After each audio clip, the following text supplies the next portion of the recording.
Hello, my beautiful bestie. It's your girl Nelly. If you're part of my nail crew, welcome back. And if you're not, consider subscribing right now and become part of my amazing nail crew. In today's video, I will be using this Mica powders. I decided to mix my green Mica powder with the green pigment powder, and I'll show you guys later what that color turned out. I'm also going to be using this IBD hard gel. This is my old Model 1 container. I ran out of the hard gel. So what I did was I filled it up with the IBD hard gel. That's just a quick tip if you don't have a container. I'm also going to be using this Asiesta Makartt polygel color, and these are some of the glitters and embellishment that I'll be using for today's set.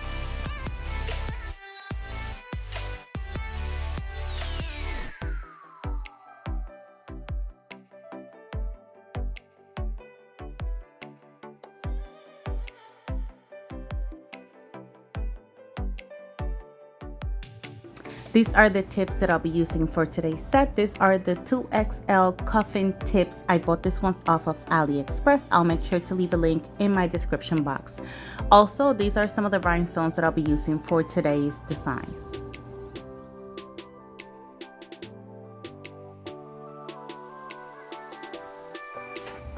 And these are the colors after I have mixed them. I did mix this previously a few days ago before I used it. As you can see, I was playing with these colors before, and these are the practice that I did. I was just playing with it and experimenting with it, and just to get sort of an idea of what I'm going to be doing today. This is the peel off base coat that I'll be using for today. The peel off base coat that I'm using today did not come with any instructions. I mentioned that on my previous video, but if you haven't watched that video, I am letting you know right now in case you're wondering or if you're interested in purchasing it. It does not come with any instructions, so I use it the same way I use my other peel off base coat. I apply that to my nail. I don't do any prep at all. I make sure that none of it is touching my skin, and I do a full cure for 60 seconds. Now, the way I glue my tips, I just use any base coat that I have at this moment. I'm just using my rubber base gel from Lisette's Gel Pro. I'll make sure to leave that link also in the description box. I just put a drop of it on the tip. I flash cure that into place for about 10 seconds. And after all the tips are placed, I do a full cure for 60 seconds.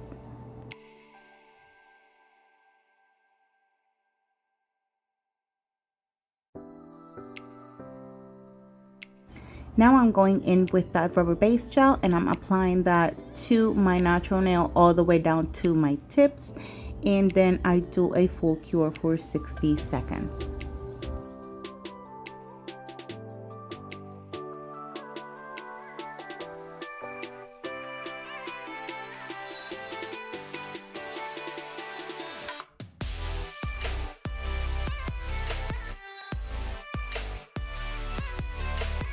So for my pinky, I'm going to do an ombre with this beautiful green. Look how beautiful that mix of that Mica powder and the pigment powder. So I apply a thin coat, I flash cure for 30 seconds, and then I go in with my second coat. Now, before I cure the second layer, I'm going to apply all the glitters and embellishments that I want to use in today's design. If you see me flip my nail upside down, it's because I am extremely slow when I'm working with my non-dominant hand. And if the gel runs towards the side walls too much, I just flip it upside down, and that will force the gel to go to the center of the nail, and then I do a full cure. I'm going to do the same process for my thumbnail, but this time I'm going to use that beautiful blue color. This is for my blue babies, just like myself. I love the color blue. And I'm doing the exact same process as I did for my pinky. I did a first layer, I cure that for 30 seconds, and then I go in with my second layer. Once again, when I work with my non-dominant hand, I'm slow. very slow, bestie. So if you see me flipping it as I did just now, it's because it's running too fast towards my side walls, and I need that gel to level towards the center of the nail. So once I'm finished placing all of the glitters and embellishments, I flip my finger one more time to make sure that the gel runs towards the center of the tip, and then I do a full cure for 60 seconds.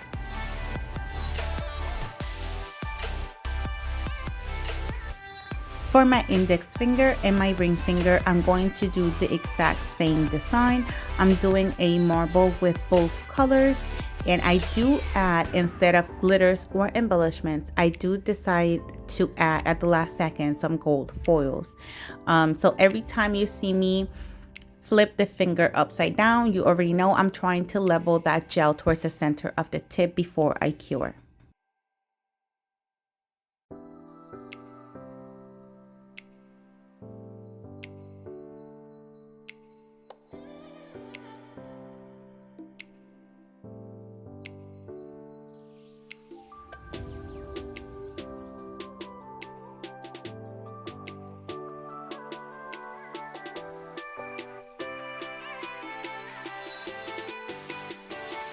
Now I'm going to use this polygel Siesta. This is a gorgeous nude color, and I'm going to do an ombre on my index. Actually, on most of my nails, I do an ombre on my index, my ring finger, pinky, and thumbnail. The only nail I don't do an ombre is on my middle finger, because I'm going to do a full cover with this color. If you're having problems doing ombre with polygel, all you have to do after you place that bead is just use the tip of your brush to blend that polygel towards the bottom half of the nail. You can go as far down as you want. Just make sure that you're only using the tip of the brush. You don't use the body of the brush, because then you're going to drag too much product. It's like when you try to get really close to your cuticle area, you use the tip of the brush because you don't want too much product there. So it's the same thing when you're blending it down. If you find that you have too much polygel and you don't want that ombre to go so far down, all you have to do is remove part of the product and then go back in, use the tip of your brush, and start blending those. As you can see on this nail, I did add too much. I didn't want it to go too far down. I just brushed it off, and then I went back in with the tip of the brush and I blended down towards the color of the nail.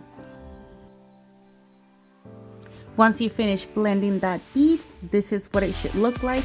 I know it looks kind of crazy right now, but I'm gonna explain to you later what you should do.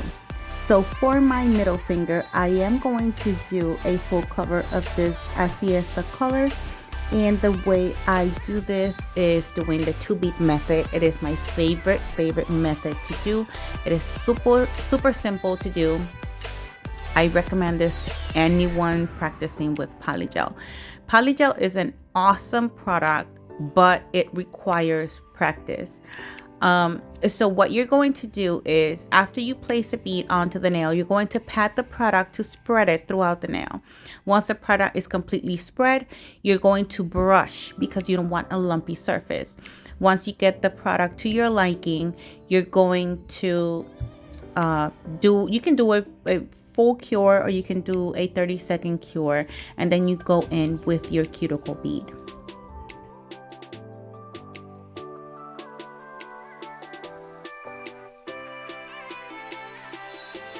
So for the second bead, you're going to pat the product lightly in the center to spread it.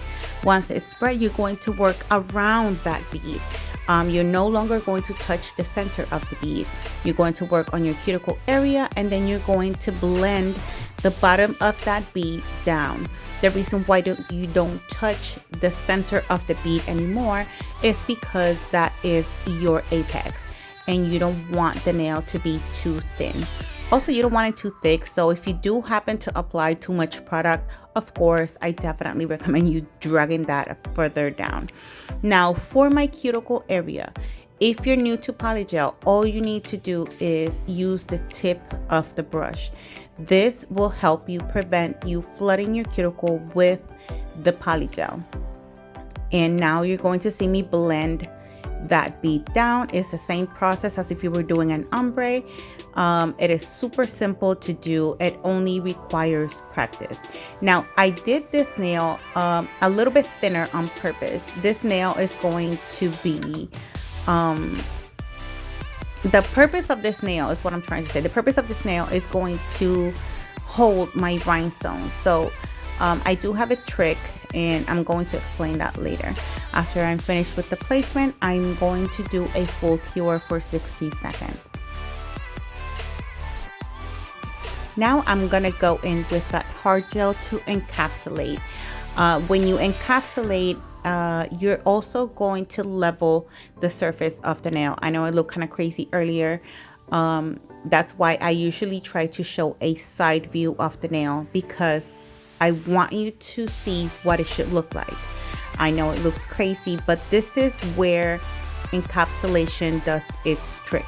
So what I do is I apply my first layer, that is my slip layer, and then I go in and apply a bead towards the center of my nail.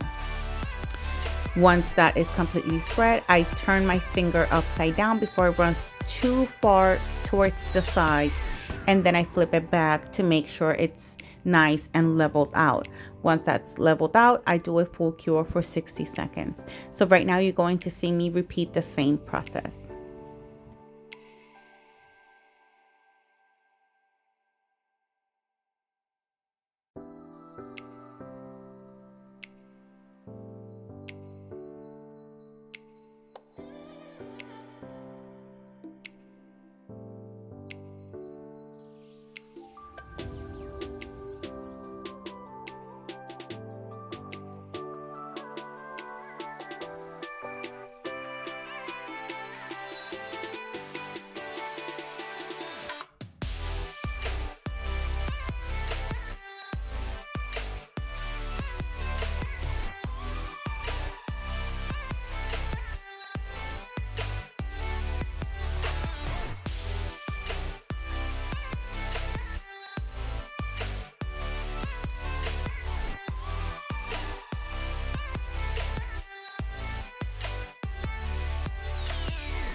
So this is what my nails are looking like so far after encapsulating. Now I'm going to go into shaping. So before you start shaping your nails, when you're working with gel, you want to make sure you remove that tacky layer. Now I repeat this process twice because I love my files, so I don't want to ruin them. If you don't remove that sticky layer properly, you're going to ruin your files. Like I've said before, I do majority of my shaping with my hand file. I do use my e-file, but I only use that for my cuticle area. So right now for my shaping, I usually start with my sidewalls. That's the first thing I file. Then I go into the free edge, and then I go and file the surface of the nail to make sure everything is nice and even. After I am done doing this process to all of my nails, I go in with my e-file, and I mostly use my e-file only for my cuticle area. Even with my non-dominant hand, I do most of my shaping with the hand file. So once I'm done doing that, I'm going to show you a clip of how I use my e-file.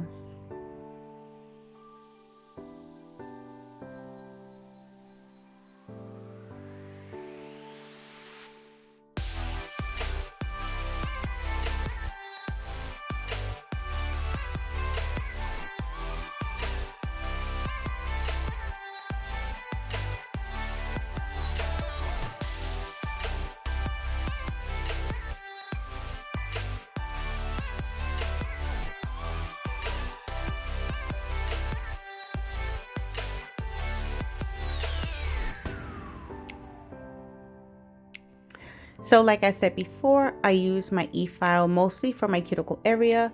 So I use this at between 5 and 6,000 RPMs. So what I do is I remove all the product that is very close to my cuticle area or to my skin. I do use two different drill bits. This is the safety bit. This is a 5-in-1 fine drill bit. I love this one. I think I have like 3 or 4 of them. That's how good it is. So I definitely recommend that if you're a beginner like myself, and I make sure that you know, the sides of the nails are nice and shaped. You don't want the nail to look too wide. So that's the reason why I use this drill bit, and I love it. I get very close to my cuticle area with no chance of cutting myself, and I definitely recommend it. I will make sure to leave a link to this drill bit and the other one in my description box in case you guys are interested.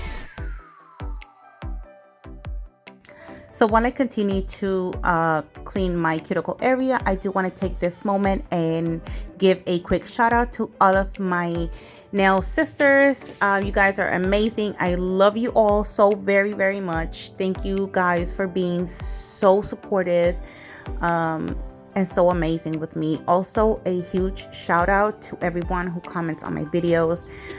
To all of my new subscribers, thank you so much for joining my nail crew. I really appreciate it, and I love you guys so much. You guys have no idea. So right now I'm going to use the other drill bit that I was talking about earlier, and once again I'm going to use my e-file at 5,000 RPMs. Now, like I said before, this drill bit is not a safety bit, so if you don't consider yourself very good with your e-file, don't use it. I mean, of course you have to learn at some point. I know I learned by cutting my cuticles a lot. Something else that wasn't helping is that I was using a completely different a completely different e-file. So the e-file that I used to have did not show the RPM. So yes, bestie, I learned by burning myself left and right. I learned by cutting my cuticles left and right. So this is why I am giving you this advice. If you are not good with an e-file, do not use this drill bit. If you feel more comfortable with it, then sure, bestie, go ahead, use it. I love it. It's great to seal that cuticle area.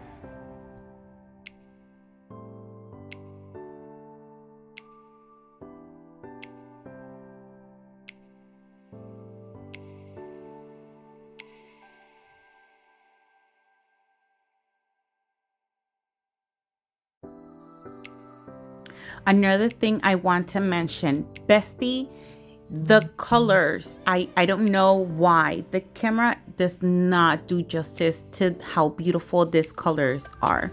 This is what my nails look like after they've been filed, shaped, and buffed. After I apply the top coat, it does not do justice. Today, once I got out of work, I was driving home, and I was at a red light, and for some reason the sun was hitting inside the car, and it was hitting so bright on my nails. I took a picture of my nails because the colors are so beautiful. I cannot believe the camera does not do justice to these colors. They look so beautiful. I'm not going to show you the picture yet because then you're not going to watch the final look. So right now I'm going to show you is a trick that I like to do when I use rhinestones that are not flat back. So what I do is I apply a bead of polygel. I go over that with top coat, and I try to level the polygel as much as I can.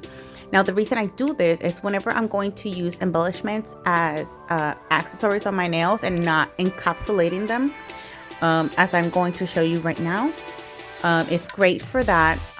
It's also great when you're using different rhinestones, the ones that are not flat back, like the pointy ones. It's perfect for that as well. Also, if you're using really big stones, also great because they won't move. they're stuck in the polygel, and since the polygel is so thick, it won't allow them to move. I definitely recommend this. This is not the first time I do this process. I've done this quite a few times actually. So if you happen to have rhinestones that are pointy or that are not flat back, I definitely recommend you doing this process. It is so freaking great, bestie. Definitely the greatest thing I've done when using rhinestones. And I remember I've showed this process in one of my previous videos. And it's actually a really good hack because you're able to use those beautiful rhinestones. There's a lot of rhinestones that are not flat back that I have, and I was not able to use until I started doing this process. So I hope you find this tip very helpful, bestie, and I really hope you like this design.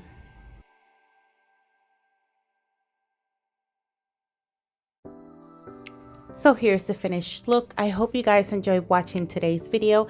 Let me know in the comments what you think about this set. Thank you so much for watching, bestie. Now I will show you the difference, and I will add a picture of how my nails look when the sun hit those beautiful colors. So let me know in the comments what you think of this set, and I'll see you guys for the next one. Love you. Bye.